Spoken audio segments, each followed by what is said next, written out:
In today's video, I'm going to teach you how to change the logo in Odoo. Whether you're updating your company's branding or simply want to refresh your visual identity, swapping out your logo in Odoo is a straightforward process. Let's walk through it together so that you can customize your Odoo system with ease. First, you'll need to log into Odoo as an administrator. This step is crucial because only users with administrator privileges have the rights to make changes in the company settings. Once you're logged in, you'll want to navigate towards the Settings menu. You'll find this option conveniently located within the main dashboard. Click on it, and this will bring you to the Comprehensive Settings page where you can manage all sorts of configurations for your Odoo system. As you scroll through the settings, look for the section titled Users and Companies. Here you'll see an option labeled Companies. Go ahead and click on it.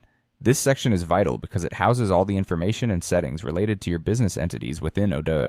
You should now see a list of the companies that are associated with your account. Locate your company from this list and open the company record by clicking on it. This action will display all the specific details and settings for this particular company. Now keep an eye out for the logo section in the company profile. You should notice either the existing logo or an image placeholder if a logo hasn't been set previously.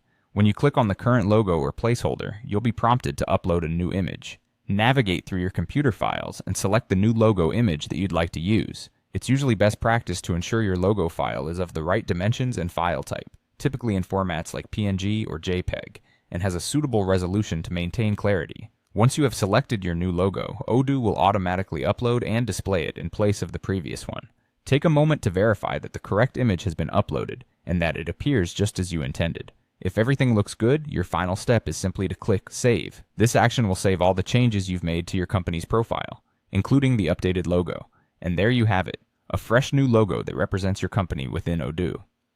This update not only helps maintain brand consistency, but also ensures that anyone interacting with your Odoo platform sees the most current representation of your company's visual identity.